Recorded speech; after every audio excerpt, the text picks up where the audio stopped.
আসসালামু আলাইকুম। আপনারা সবাই কেমন আছেন? নিশ্চয়ই অনেক ভালো আছেন। আমার আজকের রেসিপিতে থাকছে গজা বা মৌরি কিভাবে বানাই। এজন্য আমি নিয়েছি 250 মিলি কাপের 1 কাপ আটা। আপনারা এটা ময়দা দিয়েও করতে পারেন।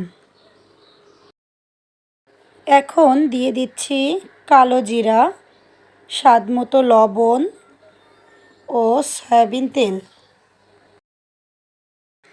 এই উপকরণগুলো দিয়ে ভালো করে মাখিয়ে নিয়েছি। যখন আটাটা মাখানো হয়ে যাবে তখন হাতের মধ্যে মুঠ পাকিয়ে দেখতে হবে। এখন দিয়ে দিচ্ছি নর্মাল পানি।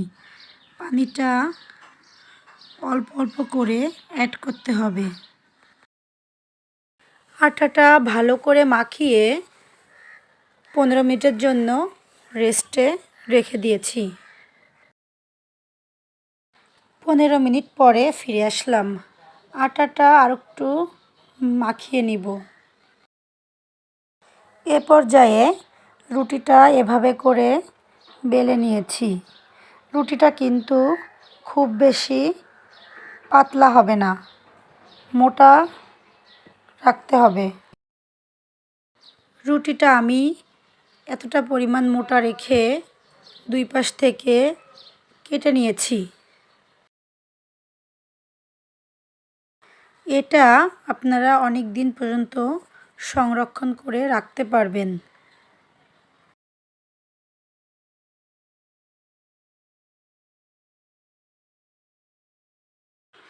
সবগুলা খুরমা আমি এভাবে কেটে নিয়েছি। দেখুন কতটা সুন্দর হয়েছে দেখতে।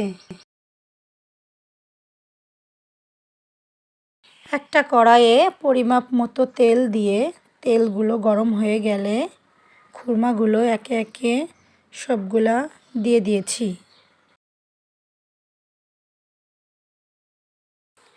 এক পিঠ কিছুক্ষণ ভেজে বাদামি হলে অন্য পিঠ উল্টায়ে বাদামি করে ভেজে নিয়েছি। খুরমাগুলা ভাজা হয়ে গেছে, এখন তুলে নিয়েছি। এ পর্যায়ে সবগুলা খুরমা আমি এভাবে ভেজে নিব। এই খুরমা আপনারা অবশ্যই বাসায় চেষ্টা করবেন।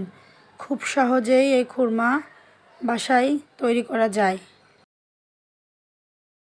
ঘরে থাকা সামান্য উপকরণ দিয়েই এটা তৈরি করা যায়। এখন একটা প্যান বসিয়ে দিয়ে দিচ্ছি 1/2 কাপ চিনি ও সামান্য পরিমাপে পানি, কারণ চিনি থেকে আরও পানি বের হবে। দিয়ে দিচ্ছি খুরমাগুলাকে নেড়ে চেড়ে কিছুক্ষণ অপেক্ষা করতে হবে। কিছুক্ষণ নাড়তে চাড়তে খুরমাগুলোর উপরে এরকম একটা চিনির প্রলেপ পড়বে। দেখুন কতটা সুন্দর হয়েছে। এটা অবশ্যই আপনারা ঠান্ডা করে বক্সে সংরক্ষণ করবেন।